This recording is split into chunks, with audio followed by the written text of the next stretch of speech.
tale for anyone who's ever been in love or searched for it desperately. From a 4th of July celebration in 1976, introducing 4 young lives in Friendship, Maine, to modern-day Manhattan, this charming cocktail infused with arresting humor spans the decades in a single fanciful exploration of the heart and mind, and ultimately, friendship. We've got Clifford Bowles. He's the ultra-fabulous mogul who helms the Divine Living omni-media empire, while in the midst of his lonely midlife crisis. Van Dillen, however, his boozy best friend, is a theatrical, prominent agent who fate has recently delivered into the paws of a hunky veterinarian. Orlando Descartes, a ridiculous psychic career coach, has a bigger hand in all of the business than she realizes as the estranged Laura Trelawney, a frazzled psychiatrist, reemerges to reveal a most disquieting secret that affects them all.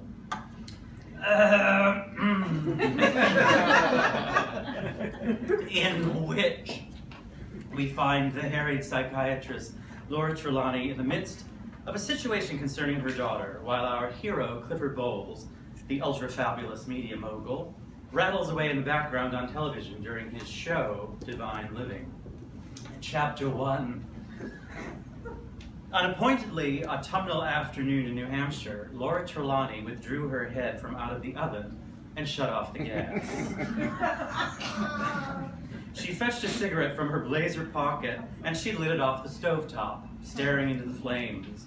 Once again this week, she decided to live for another day. After all, her daughter was to be married soon enough next year and there were things to attend to. Perhaps she'd wait at least until spring.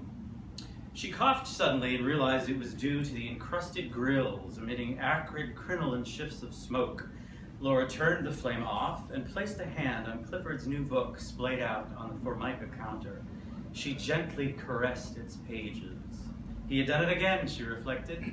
He had written another book about entertaining that had become a bestseller. She felt she hadn't done anything. Still, Laura had a wedding to plan. But she thought about how the world saw him as perfect and how she herself wasn't.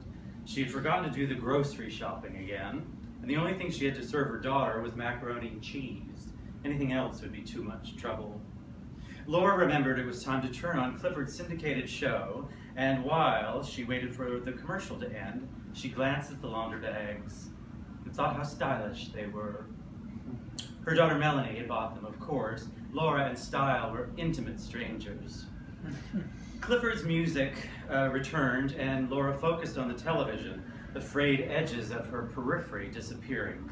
Clifford was with Native American jewelry designer Running Fox on the water. That smoke signal demonstration was phenomenal, Mr. Fox, wasn't it, audience? The crowd applauded wildly. Now, what next do you have for us? I'm going to show you how to clean, best way, turquoise jewelry. What we have here is a traditional squash blossom necklace. I'll show you how to clean it. Really? How? Something appeared to have stirred in Running Fox, and he laid the ceremonial beads down. He flipped the river of black hair off his face and eyed Clifford directly.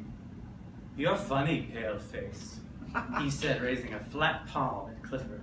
"How? Very funny. How? You going to do war cry now?" "Heavens, no, Mr. Fox, I didn't mean it that way." Clifford made an apologetic face into the camera and shook his head. "I was just curious about the turquoise." Running Fox smiled broadly. "Oh, relax, Clifford. I was just having a joke with you." "Well, thank goodness," he smiled and sighed exaggeratedly. "I thought we were going to get in that whole trifling corn versus maize thing." Laura only sprang to life when watching Clifford, passing the years by hiding in her comfy, as she liked to call it, home in Dover, New Hampshire, that she inherited from her mother.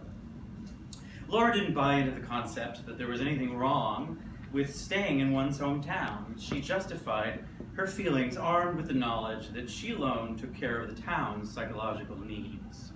Clifford's show was just ending when Melanie walked into the living room.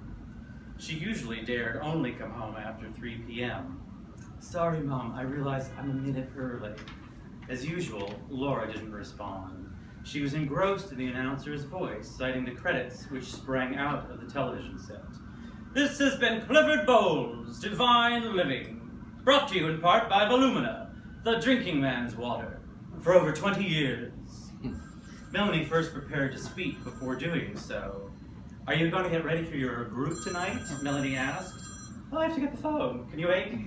Are you going to get ready for your group tonight? Melanie asked. No, I canceled it, Laura told her. There weren't enough people for a group. Her mother's excuses stank like moldy textbooks. So what was it to be tonight? Women who are afraid of mailing letters? God, Mom, she said softly, you're supposed to be doing group to save up money for my wedding. Ethan's parents will help you if you let them. No, I will not have it. I want to give you the wedding I never had. Right. Whatever. Melanie noticed the light on the answering machine blinking faintly beneath the outspread gardening section of the Times. Mom, who called? The light's blinking. I'll check it later. Laura took a drag of her cigarette and sat down into her comfy chair.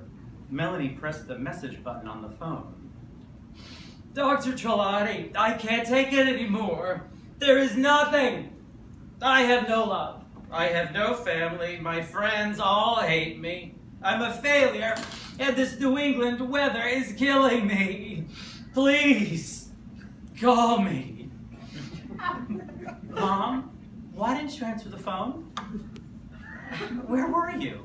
Melanie saw that the call came in at 2:30. Of course. No wonder you didn't answer. You were in the middle of Divine Living, weren't you? What is wrong with you? Let it go, Ma. You have what you would call an obsession. Melanie went upstairs to her room. Laura put out her cigarette and considered emptying the ashtray. Smack in the middle of the table lay the DSM-4, the Bible of psychological disorders therapists use for diagnoses. Laura wondered if she should smoke just then, or wait until after she cleaned the dishes in the sink. She looked in the direction of the kitchen, curled her toes, and lit a cigarette.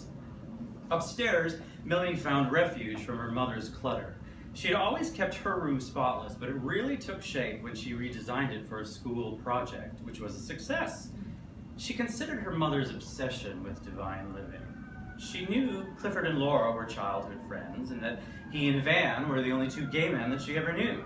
And then there was Debbie, or Orlando, as she now called herself, who was someone once in her life as well. She had found her mother several times checking out Where Are You?, Orlando's weekly online newsletter. But other than that, there was neither contact nor mention of her. She thought it was a shame that her mother never kept in touch with any of her friends. She lit up when she talked about the four of them growing up in New Hampshire and the summers in Maine. She reflected upon how good memories could transform a person's entire being. Maybe that's why her mother watched Divine Living.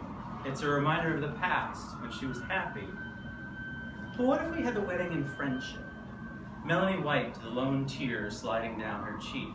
It was the same tear that appeared whenever she thought about all the things her mother missed out on because of her. Perhaps this would make it up to my mom. Maybe this would make her happy for a while. Her thoughts gnawed at her. If only Mom hadn't been saddled with me, she would have had a better life. A young woman alone with a baby is a handicap. No matter how much her mother loved her, Melanie would always feel she was the reminder of a drunken stupor, a relic of the pure id, as her mother would say. But often to Melanie, she was merely the purely stupid consequence of her mother's dalliance with a one-night stand, some townie. But she could find him, couldn't she? She was pretty sure his parents were in town. She began brushing her hair. So why shouldn't he know who I am? And that I'm getting married? Another smile crept across her face, laced with mischief.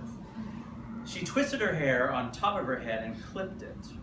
Yes, why shouldn't he know that I'm getting married? In friendship. Melanie, sweetheart, Laura whispered to herself. If only you could just climb inside of my heart. She thoughtfully chewed the skin on the knuckle of her forefinger, once again considered the striped laundry bags. Thought back to that day in July. Friendship. 1976. Thank you.